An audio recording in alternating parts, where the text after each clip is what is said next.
Hi, welcome to a book haul for the 1st of October. Now, it's a slightly different book haul because it was actually a book haul of an estate sale. Kevin O'Neill, the artist for Martial Law, Nemesis, League of Extraordinary Gentlemen, he died in 2022. And this was held at Gosh Comics in Berwick Street. So this came with all the books. Obviously, put in there, obviously, very nice, do that. I don't know if I'll be doing that, but for some, I will certainly put some of those in there. Well, history of DC Comics, 50 years of fantastic imagination.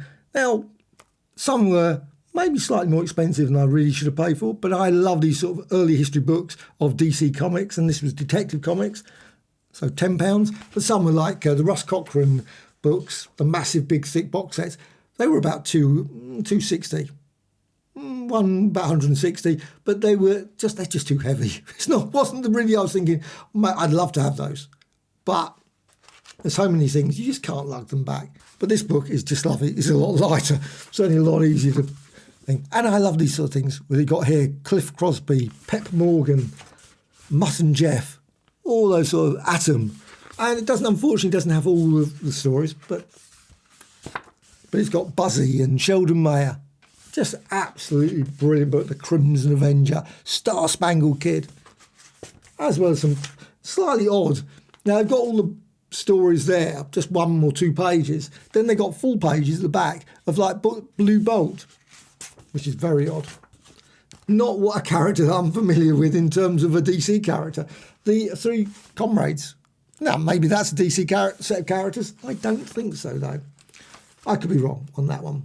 The Music Master who killed. Unfortunately, it doesn't actually seem to give any details here about the origin of those. One thing they did mention, they turned around and said there may be sort of some water bills and things, well, that sort of thing, stuck inside, which is always possible, I suppose. I generally don't do that in my books, but still, I guess people do. But also notes and stuff. Well, unfortunately, I got this, but that was it. Unfortunately, it doesn't actually have any information on it. Would have been very nice, but I guess, obviously, Kevin O'Neill was obviously fascinated with that, so it's obviously nice to see, but no actual details or any writing on it. But still, I love these ones. And the reason I got this one was because of Logan's Run. I just flicked it open and, Logan's Run. It's got lots of, obviously, books, always great. Blonde Rock, can't say I know that one. Review of the Mushroom Jungle, that was an absolute classic. Logan's Run there and Logan's Run. Now, it would have been great if it had all of the covers of all the Logan Run. But so you got Conan and also the Blob, the Basement Gang, and many others. Oh, there it is. Mushroom Jungle on the back. History of post-war Britain's publishing. Now, this is an odd one. Laughs of a Nation. I love these books. Now, this is Alan Clark, the publications of Gerald G. Swan. It's full of tons of pictures of quite a lot of various comics I've never, ever seen. I mean, I suspect they do turn up at comic marts occasionally, but Western War Comic, Weird Story Magazine, but they must be pretty rare. They really weird and occult. Some of these other ones, Yankee Mysteries Shorts, Topical Funnies and New Funnies there. Just absolutely brilliant. Loads of examples of the work. Teddy Tinker, Slick and Slack, The Ever So Secret Serviceman. So you've got all that, all in this book, Laughs of a Nation. There were loads of EC books. Not EC Comics, but lots of books. There was Squire Tront. They had loads of them. They were quite expensive. Lots of people were buying them because they were unusual ones. They were the very early ones. Foul Play. Well, I love any EC book, and this one is just an absolute classic, full of some really great examples all the way through. Just love it. Picture stories of science, or from science, I should say. Modern love. Now, of course, many of these pictures have been done all over the place. You've seen them before, I'm quite certain, but they're still great to see it in this lovely book. And also, of course, it's got some of the stories. Now, not in massive Russ Cochran, black and white. I would have loved to have got that, but I don't know if they actually offered an option for posting them. But even then, I expect the post would probably be quite high. Those books are absolutely lovely. Jack Davis, just look at that, one of the great covers. That's more examples all the way through this book, as well as, of course, the science fiction and also, of course, Wally Wood. There was someone just in front of me was picking up all these Wally Wood books, and really great ones. And I thought, obviously a real keen Wally Wood fan, so great. I'm really pleased that he's got lots of great books. And that's the thing about these ones, because you find some really obscure stuff. And if you're really into a certain book, and then you've been looking for it for ages, wow. I love these ones. Comic Art of Roy Wilson. I don't know how many of these sort of books are around. Every time I think I've got most of them, I always seem to find a couple more. And so I've never seen this one before. And this is full of lots of Stephen Stumpy and lots of these pages. I'm just thinking, you know what? I've never heard of them. This one's Lizzie and her comical courtiers. Obviously saying about Elizabeth I, I assume, but who knows? Funny Wonder, of course. I've got loads of examples of that, but just still, Jack Sprat and Tubby Tab. I don't know how to get away with some of those titles. Always on the Mic. And Moggy the Mouser. In amusing... there's lots of those ones where they use those puns. Sometimes you think, no. And that's Me and House, sir. But the Sparkler, and also, you have to get the name right for that one. The Amusing Adventures of Don the Daydreamer. Jingles Annual, and so on. Lots of brilliance. I just love it. Absolutely brilliant. I've wanted a copy of this for ages. It's one of those books, you can get them reasonably cheaply. And as soon as I saw it, I thought, yes, I am definitely going to get a copy. And this is great because it's not the hardback version. Trouble is, hardback ones, they just weigh a ton. And so it's nice to get the paperback version. But this is full of just brilliant stuff all the way through. Lots of great examples of artwork, of course, as well. Page after page of information about lots of artists, and it's just brilliant. Remember finding this in my local library. I loved going through this book, and I never bought a copy. I've seen it at book fairs, comic conventions, and I thought, I must get that, and never have. Seen it about £1 or so, sometimes. But still, I thought, yes, I'm definitely going to get a copy of that. Finally, Ibis the Invincible. And also some colour as well. Of course, Trigon Empire. Doctor Strange, so you got there. And Spirit, and many others. Lots and lots of great examples all the way through this World Encyclopaedia of Comics. Definitely a classic book. Real thick. How many pages? About 800 odd pages. I think there's also a later version of this. A copy of Diabolique. They had loads of these. I just picked up one. Could have been anything. So I thought this was number 426. The art in it is fine. It doesn't seem to actually give me particularly any details about anything, but still, it's in black and white. It's there. You can see the examples there.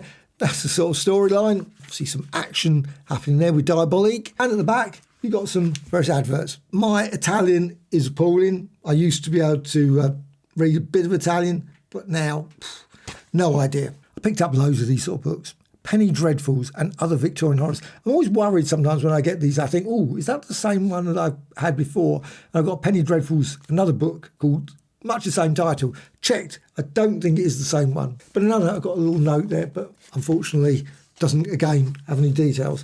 But you can see the sort of thing that's in it. Just fascinating. I've just always been fascinated by it. They actually had a lovely Penny Dreadful there. I think it was about £50. Spring-heeled Jack. I didn't buy it. I have had in the past a few of those sort of Penny Dreadfuls. It's always nice to pick up. They're not always super expensive. Some are, but sometimes you can find them reasonably priced. I'm always a bit sceptical sometimes. I always think, are they copies? I don't know. The barber there. But it's got lots of information about Penny Dreadfuls. I used to go to the Dover bookshop all the time. I love that. Of course, it's gone now, Dover bookshop. But it used to have every kind of book. Everything, but this one, lots and lots of great illustrations all the way through. Probably sort of one I would have picked up when I was going to the shop. But this one, I can't say it, simply 180 satirical from a famous German weekly, including, I suspect I'll never be picking up any copies of that magazine, but still, I'll actually give some details. What does it say? Published between 1896 and 1926. Now, this is one that I was slightly worried that I thought, have I had this one? Have I got this one? Because I bought lots of Tomorrows. I love tomorrows.com. They're just the best site. And this one, MLJ. The Archie Comics, MLJ. This is all their brilliant superheroes. Lots and lots of great examples there. Heroes Unexpected. Tigor, son of the... not the most original one. But anyway, Zip Comics, Shield and Wizard. I love Shield and Wizard. Grew up picking up lots. They were often in black and white, and I just thoroughly enjoyed reading those stories. Hangman, Archie Comics, says old Archie Comics. Now, at the time, I must admit, I didn't put two and two together, that Shield and Wiz and all those things were the same as Archie Comics. The Fly, I love those ones. The Jaguar, this one, Lancelot Strong, The Shield. I think probably I actually read The Shield and all those sort of ones, probably before I even started reading Marvel Comics. There were ones that sort of seaside ones that you often picked up and you thought, who's S.H.I.E.L.D.? Who's these characters? And obviously it even shows some examples of the later ones. Impact. I've got a few of those ones. They're okay. They're not the same. It's a lovely book, a lovely one. But this is one I thought, I'm certain I've got this one. And I looked on, while I was coming back on the train, I looked through my little list of things and I thought, I haven't got it. So it was just great. I picked up. They had a few other ones and I thought, should I have that one? I'm certain I've got that one. Got home, found I didn't have them, but I love catalogues. This is catalogue number 63, Winter 2005, Norman Wright. I haven't got many, but I do enjoy it. Now, of course, catalogues, why? Because people obviously go on the internet and various see things, but still, there's something fascinating just going, this is only 17 years ago, and you can see all the prices, and there, Dennis the Menace, 1956, first issue, £90, a mere £90. Film Fun, 1944, you got there, £30. As well as Wizard Annuals, Dandy, Beano, 1988, £15. Well, this must mean something special about that one. Loads and loads of examples. And the great thing about it, it's a brilliant reference for all loads of other books. You think, that's definitely one I must check out. Biggles there, like Greyfriars volumes and various Frank Richards ones there. Television ones, Swashbucklers, Cowboys, Adventure and Detectives, and many, many more. I've got a few books on Alex Raymond, not as many as I would like, full of some great illustrations. I'm really pleased to pick it up because the thing was, they had another one, and it was a hardback one, and it was fine. But this, I'm really pleased picking up because it's got lots of great illustrations. The only issue is it's in English and Italian, which is not a big deal. At least it's got the English so I can read it, since my Italian is now pretty non-existent. But you got here, and you got there, Flash Gordon, and loads of other examples all the way through this book. Really nice, and also a great list of all the various works he's done, which is absolutely Italian editions as well. This was picked up and then put down. As soon as I saw it, I thought I really must get this one because this is probably one of the first reprint books. This is a classic. So I thought, yes, definitely one to get. Great, lots of information. Obviously now a bit out of date in that sense, but it's still fascinating to read. I love that one. Look at that, Radio absolutely brilliant. They just look superb, don't they? Absolutely brilliant Superman one there. Batman, of course, they're all famous ones and probably been reprinted many times, but still just Human Torch. Just love it. Toro, the Flaming Kid. I don't know what this one was. Does it say? Strangely, it doesn't actually give the actual issue. We've got the Flash. Obviously, Flash number 1, that one. Green Lantern. I mean, just look. I like this because it's matte. So it's not a glossy paper, so it's really nice to see it. Hawkman, obviously Submariner. Again, doesn't give any, strangely, it doesn't give information about the issue number. But anyway, and also there, Wonder Woman, of course. And that one, Captain America. Know that one. Definitely a classic, obviously issue 1. As well as, finally, Spirit. There's the list of all the various stories. Dennis Gifford brought out loads of books. This one has eluded me for a long time. Victorian Comics. Love this sort of stuff. I mean, just absolutely, look at that. Just Jack and Jill's, Jack's Journal, Champion Comic, The Wonder. And also, I can't even work that one out, The Joke. Is that The Joker? I assume it's Joker. Big Budget. What a title for a thing. Big Budget. 1 penny. 1 old penny there. But just great. So Airy Alf and the Bouncing Billy Meat. They're great rivals. That's a bit of a mouthful for title, wasn't it? But as you can see, look at that star, Little Nemo. Very similar sort of style, isn't it? This one's The Astonishing Stories of Jimmy Squirm and the Spooky the Sprat. Okay. They don't often roll off the tongue, do they, really? You've got a halfpenny comic. Obviously strange. I always find that quite a limitation. You bring out a comic called the halfpenny comic, then suddenly inflation kicks in. Then it becomes 2 penny comic, 3 penny. Obviously back then, halfpenny comic, they were quite guaranteed for a while that it wasn't going to go up to something 3 1/4 penny comic, The Larks, and Illustrated Chips, and comic cuts, Our Military Number. Oh, when date was that? 1896. Oh, The Boer War. I'm a mega fan of Alex Toth. I love anything that's Alex Toth. There were a few other books of Alex Toth. Unfortunately, they were already in someone else's hands. But what can you do? Someone picked them up earlier. I would have had them otherwise. Anyway, that's just one thing. But still, I got this one, and I just love it. Now, I have got, of course, the artisan edition of this, but it's just a great story. The artwork is superb. I just love collecting any Alex Toth that I can find. I just love the panels. Just brilliant. Just the art is just pure genius. This was the first book I picked up. I don't know what possessed me, but I did not pick up the rest. There were a load of other ones. I assumed the 1950s, 1960s. I just picked up the 1970s one and then just walked away. This is just an absolute classic series, the American comic book Chronicles. Now, it would be nice if they ever, tomorrows.com, brought them out in one complete super thick volume. That would be brilliant. That might happen one day. Who knows? I live in hope. That is best-selling comics, #1. Wow. No, it wasn't. It was number 233. How confusing. Imagine you go in the shops and see that. It says #1. Oh, I'll buy that. House of Secrets. Ride the Raging River. What's that one by? Skyward. That was good old Skyward. Luke Cage. Hero. Of course, my favourite. The Cat. Night Nurse. Shana the She-Devil. And, of course, all the black and white magazines. And the origin of Marvel Comics. And the Champions, as well as Machine Man and Devil Dinosaur. I don't think I've ever seen one of these newspaper one in the UK. I'm certain they're all over the place, but I've never seen a copy, so it was just great. Now, it's not the world's greatest spirit story, and it's slightly unusual in that it's only one page by Will Eisner. Will Eisner page. Now, this one is from 1950. Now, hopefully it isn't the original. Someone turned around and said, that might not be an original. Who knows? It just feels like it must be original. I just love it. I love Spirit. But weirdly, the story inside, apparently they were going to do, this was a sort of series that they were going to work on, a different artist. So you've got that, and you've got the story there all the way through. But it's just great. I just like, now unfortunately it's not actually, the pages are not together. So it's just going to fall apart.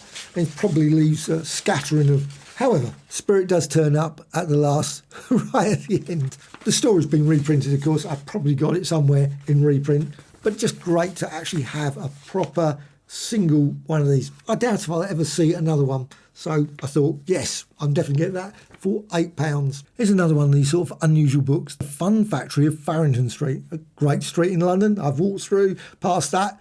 Well, the station as well. Alan Clark. Now, this has got lots of great examples, comic cuts, chips, and also lots of examples of pictures, obviously, all the various places there, as well as Young Britain. Not a magazine I'm particularly familiar with, that one. Comic, Hurry for the New Young Britain. The Playbox. Now, I do remember that one. Rainbow, remember that as well. And more pictures, as well as the Joker. That one's Happy New Year-ish. They always did that. I love the fact they did Happy New Year or Christmas issues. I just love the Christmas issues. And on the subject of Christmas issues, Christmas comic posters. But I never even knew this existed. I was just over the moon picking this up. Weirdly, the way it's done is odd though. You've got here, Funny Folks Christmas number. Got that, just superb. You can see it's a real nice chunky size. But the actual information about it's on the next page. Funny Folks Christmas number. You'd think they would have done it on the other side. Would have been more obvious, but Puck. Christmas double number. What issue was it? Probably, I don't know, number 125, volume 5. Chuckles, Bubble, Christmas Bubbles even. The Christmas comic, Jolly Jumbo's. Jolly Jumbo's Christmas, it's a bit mouthful as well. Christmas holiday comic, Snow used playing tricks on Jumbo. When was that? He's sure to come out on top in the end. I mean, I just love the panels, just the way they did it, the whole flowing of. Just brilliant. They crammed everything in. I mean, the jokes and things and the various stuff is a bit at times, but still. Sparkler, Christmas holiday comic, 2 old pennies. Millie, Billy and the boys sing for their supper. Just great. I absolutely. Now, I'd love to see some more volumes in this, but unfortunately, I think this is it. Christmas comic posters, just perfect. I had this years ago. One of the books that I regret getting rid of, along with about 5 million other books. Pulp Art Masters, Belarski. And it's full of just superb examples. I love pulp books. Wings. But some of these are really obscure. Detective Fiction Weekly, Detective Mystery, G-Men Detective. I mean, they probably sold millions and millions of copies in the States over here. Phantom Detective, Thrilling Mystery. Also, you've got a great index as well on the back. I absolutely love this series. Harvey Comics Classics Volume 4. Unfortunately, I haven't got the one I want, the Harvey Girls one. But still, it's great to get this one. Baby Huey, the Baby John. Actually, to be honest, it wasn't a story, it's a set of comics that I have particularly ever read. But still, actually, I was reading on the train coming back and I was thinking, actually, some of them are quite good. They're unusual. And also the thing about these, the artwork is absolutely superb, super sharp, brilliant quality.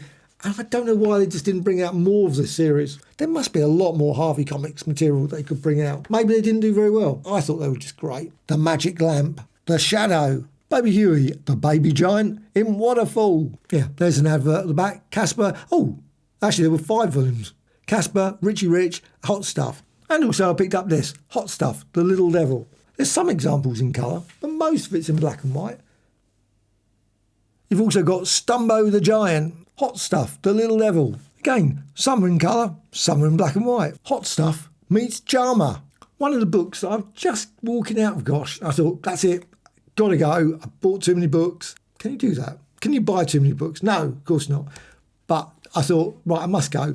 But I saw this, Calendar Horrors, Bloods and Penny Dreadfuls, Sensation and Adventure. And this is full of some just really stunning artwork, as well as tons and tons of information about prices, about things, various books that I know I will never, ever, ever see. But still, it is fascinating to see it. And it's just lots of great information as well. Obviously, Kevin O'Neill thought the same as well. Obviously got this. It's a sort of catalogue in many ways. And you just look at it and go, wow. Lots of examples there. Spring Hill Jack, obviously a famous The Terror of London, by author of Turnpike Dick, The Star of the Road, no less. The English Convent, 18 Years in an English Nunnery. The Cockney Adventures, and Tales of London Life. Oh, that looks a good one. The Princess's Complete Story Novelettes. They really got getting the S's in there, weren't they? The Doctor's Secret, even more S's. Famous one, Varney the Vampire, or The Feast of Blood. And here's another one, just as I was leaving the store, Harvey's Comics Companion. Now, I've actually seen the big version of this, and it was pretty substantial and really good book. Well, this is the small version, and it's still got lots of great examples, lots of information about various Harvey issues. Winnie the Waitress, Stuntman Comics, Babe Ruth Sports Comics, Blondie and Sad Sack, of course, very famous ones. Witch's Tales, the Paramount famous studio acquisition. Quite an oversized Casper there. Definitely not a ghost. The new Casper cartoon show, Richie Rich, Capri, the Perfect Butler, and also the film, Richie Rich. And this popped through the letterbox only a few minutes ago. Fantastic Four, I thought, well, I've got the 5 other volumes. Let's get this one. Fantastic Four, the Penguin Marvel Classics. Of course, it's got the introduction, which is always good, volume introduction, and the stories. And they are just beautiful. They really are good because they're in matte. And I will be doing a review of this. I think it's just brilliant copy. And lots of people said this was their favourite one of all. I think I can probably see why. It's got the, of course, scrolls there. I don't know if I would have included that one, but I suppose it is a special issue in many ways. Pin-up pages.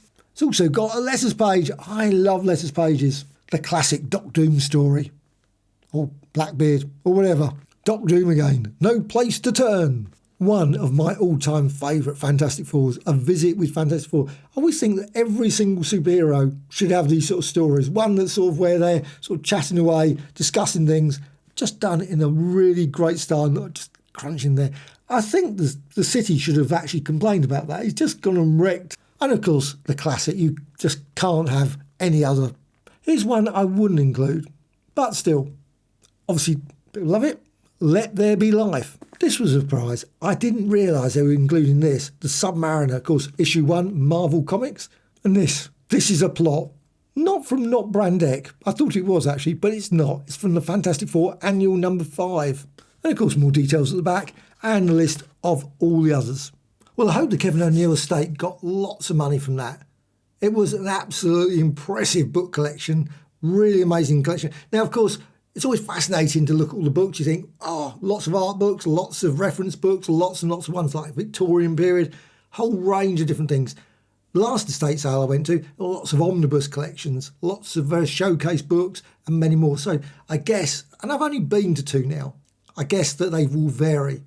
But at the same time, it was absolutely wonderful to see all the people just chatting away, and the whole thing was amazingly run by Gosh Comics. If there are any books you would like me to review, please put in the comments below. I will try and review them, obviously, once I've actually read them. I've read some of them already. I've been going on the train back, and it was a long journey. I left around about 12 o'clock, started at 10:30, left at 12. I thought, if I stay any longer, I'll just buy more.